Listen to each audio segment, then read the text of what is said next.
And welcome back, folks, to another episode of I'd Lather Be Shaving. I am Douglas Smythe, and with me to the left, Matt Pisarczyk. And today we have one hell of an episode for you. We will be delving into all things Gillette Regent Tech safety razor. And the case of the mistaken case. the mistaken case. And lastly, how to restore your safety razor travel case. bring it back to life, so to speak. So stay tuned, folks. Boom! I'd lather be shaving.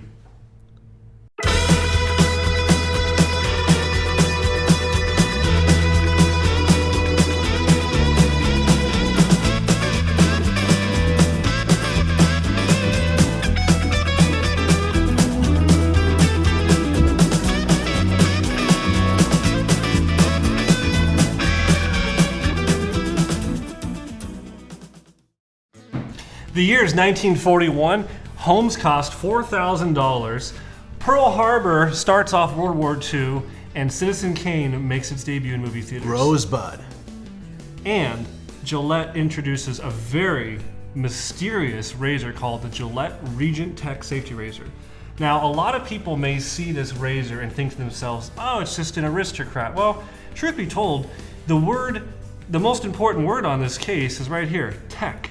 A tech razor. What exactly is a tech razor? You may ask. I don't know, but the box looks delicious. Would you take a bite out of that? Yeah. Tell us more. Well, Gillette referred to their new style of flat guards, safety guards, as the tech razor guard. After years of having open comb razors where teeth were being, broken off and getting bent, Gillette wanted to design a safety razor bar that would both push against your face and let lather pass through it in a very efficient manner. So all of their razors in this era were all called tech razors, and that just referred to the guard. Now, part of the kind of age-old marketing technique from Gillette, they would package different razors in different kinds of cases and spin them off as a completely different model. So maybe you guys know about the Bostonian or the Richwood and razors like that from the 20s. Same razor, different boxes, different names. Same thing here. So Gillette had actually used the word Regent before, but now it connotates this kind of nicer, high-end, gold-plated, kind of heavier bulldog-style handle that's put into a handsome leather display case and sold. Now, again, this is 1941. The war is just beginning. This razor wasn't really out for too long before Gillette's production moved entirely to producing airplane parts for the war effort. Right. They were shut down for over a year. I think they're making carburetors actually for airplanes. But what about the razors for the boys in the field? They were able to make that kind of stuff. They actually switched materials though to aluminum and bakelite and other kind of materials. Yes. Brass was being used for artillery. But so this razor, brass kicks ass. Yeah, this razor is kind of a really interesting transition though. You got to remember, right around this time, we have the Senator and the Sheraton from 1938-39. They had a very different configuration for the doors. Those doors come together and it's seamless. This is the first time you see the center bar poking through the two doors. And the entire spider mechanism, as Gillette called it, which is just the center bar and the end caps all put together, because when you lay it out flat, it looks like a spider. But it's a new style. And there's not even end caps yet. Just like the Senator and Sheraton, there's no end caps. So on the Regent Tech, you also have no end caps. Now another hallmark feature, of course, is the non-notch center bar. You didn't see center bars being notched until 1946, 47 with the invention of the dispenser. So this razor set is still gonna have a blade bank. It's kind of weird to see a blade bank next to a tech razor, because almost all the tech razors you see have dispensers with them. Right. So you see like a blue blades being individually packaged in a gold. I mean, this looks like something from the 20s or 30s, but this is all era correct. So very interesting razor, and I think even more interesting is the box. These boxes are beyond rare, beyond hard to come by. In fact, not trying to brag, I don't know of another one in existence. I think this is the only Regent Tech box still preserved. I'm very honored to own it. But it kind of speaks to the era from this time period, and I think one of the coolest, most handsome razors Gillette made. Interesting, fascinating. Yeah. I mean, and what controversy Right. I mean, it looks a lot like an Aristocrat. So the ways you can tell this apart from regular Aristocrat, if you found one in the wild and you're like, yeah, I think I have a Regent Tech, the things you need to look for. The knurled band right above the handle here is smooth, and right above the TTO, it's also smooth. So 2 smooth bands. Then you have no end caps, and you have a non-notch center bar.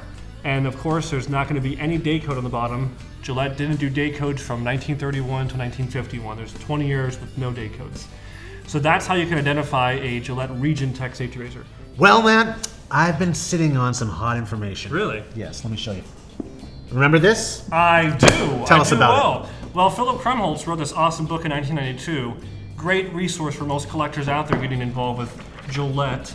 However, on page 246, I take issue with the fact that a Senator safety razor is depicted in a Regent Tech case. Clearly, a case of the mistaken case. So this picture is actually taken at my friend's house, Mr. Roy Johnson, former Gillette Salesman of the Year, collector extraordinaire. When I found this in his display case, I said, Roy, you caused all of this controversy. Wrong razor, wrong case. So inside of this leather case goes the mysterious Regent Tech safety razor. Let's put that to bed. Ooh, well, we're talking about the war and whatnot. I think another razor we might want to look into. It's not Gillette, however. It's by Kirby Beard Co. What year did that come out? This one came out, well, judging by the handle, it's a short hex handle. I think they came with about 5 different handles. 1936 or 35-36. This is from, and if you look at that, this is a real beauty. Kirby Beard Co. They actually are known, well, probably not so much anymore, but were known at one time for inventing the bobby pin. That's right. Gives me pins and needles just talking about this. But also, notice the scallop top. You know how I feel about that. What's that for? That is, it's more decorative than anything else. Some might compare it to the Grand Razor King, which we'll be talking about in another episode at some point. But I don't really think it serves any function more than just very eye-catching. Beautiful, beautiful razors. These were made by actually Lather in France for Kirby Beard Co. And if you don't know Lather, another great, wonderful, innovative razor company outside of the Gillette world. In the United States, we're very Gillette, not eccentric, but centric. Maybe eccentric on this show, but Gillette-centric. There was a whole other world happening at the same time as Gillette, and this is one fine example of that by Kirby Beard Co. So look for this where you can. Anything to add to that, Matt? No, looks really cool. One interesting fact about this company... Solid kind of textile guard, almost. Yes, that's the single guard. They actually they claim that that's their innovation, whereas Gillette in the tech claimed it 10 years after the fact. So, little controversy there. Also, in Birmingham, their factory was bombed. Typically back in the day, Gillette would put most of their competition out of business. This time it was the Nazis. Wow. Yeah, they're bad people. They bombed their headquarters in Birmingham, as well as their retail shop in France. So that pretty much crippled the company for the rest of their time. I think they were around for a few more years after the fact, making razors or selling razors, and that was it. Lather, however, to this day still exists. But love these razors. Love Lather, love Kirby Beard Co. Well, I think with all this, questions about cases and razors, we need to do our own case of the missing case, or the mistaken case. The case of the mistaken case. Case. Let's do it. Okay, so I'm going first here. Yep, you're up. That explains this stuff in front of me. Batter up. Okay, well, let's see. What can I deduce? Okay. Well... Talk us through. What do you think you got there? What I think I got here is 4 cases and 5 blades.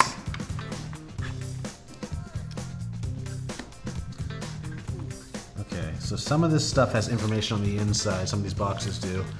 This is Gillette Super Speed Razor and 10-blade dispenser. Very nice. This is the Malord. This is actually in very nice condition. Mad props. So that will go there. I cannot. I think you should turn around once I deduce. Find me deducing. It's the black tape. I've seen that in a while. This is almost like, what the hell is this? Look at this. This, my friends, right here is clearly It's a prototype. This looks like a Franken razor, and I know Gillette at some point, or a lot of points, were just putting stuff together, random stuff. This is a prototype. This has no box. You can also cheat like that by finding where it fits. How'd I do? I'm quite impressed. Look at that. 100% accuracy.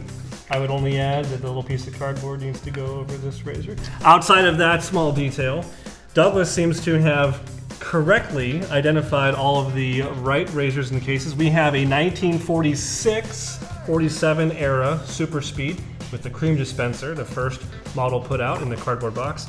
We have a 1951 black tip Super Speed razor in the blue styrene case. We have a 1946-47 era Milord gold razor, same exact razor as the Super Speed, just gold plated. And last but not least, we have the 1946, not 47, 46 Regent Tech. It's the last TTO razor to come with a blade pack, not dispenser. So it shows you the transition. And again, look at that, non-notch center bar. Yeah, that is something else. Yep. Something else. So that's it. That's a very good. Makes up for the whole lather contest we had, and the. Now, last but not least is this funny little razor. One of the podcasts we did on the round table, we actually did show this. I got Did this. we show that? Yeah, when we did the open house. Okay. For We have Razor so many Emporium. prototypes lying around. I know. This came from the English Gillette factory, and I got this from a collector who got it directly from the factory. And this is actually the very first flare tip Super Speed prototype. And so they were experimenting with the idea of kind of having a knob that was a little bit more ergonomic versus this flat part. Again, the idea of a quick opening razor only stemmed from 1934. This is only 10, 12 years later, and I think they were trying to get people to be able to find that TTO knob and kind of identify it as a ergonomic knob. So pretty cool piece of history Oh, here. it's definitely. In fact, I like this better than what they actually came up with. No, seriously, the Just a brass. single line there. Yeah, it's really cool looking. It's Yeah. almost like I would have called it the dart. Oh. I think it's Matt's turn now. All right, let's do it. Let's do it. Well, I've been given the same challenge, and it looks like we have a bunch of razors that seemingly all look very similar. I will have to use the powers of deduction to put these in the right. That's disgusting. You kiss your mother with that mouth. So the very first one I know is going to be the British guy. We'll just rule him out right away. I think this is called a Type 58 or 62 British razors. I don't collect British razors, so I think this is one of the only ones in my display case. All right, now we got the easiest one out of the way. Now for three hard ones. So 2 are going to be aristocrats, and 1 is going to be the Gillette Diplomat, which looks a lot like an aristocrat. It's kind of its cousin, but has its own special display case. So let's see here. Marissa's making me work hard on this one. Now, a Gillette Diplomat is identified by 2 bands of tight knurled pattern above and below the solid part. So I know this is the Diplomat, and of course I know it goes in this case. It has a little fleur-de-lis, $5 price point, quite beautiful. All right, so we put these 2 guys to bed. Or half. Now this is a little trickier.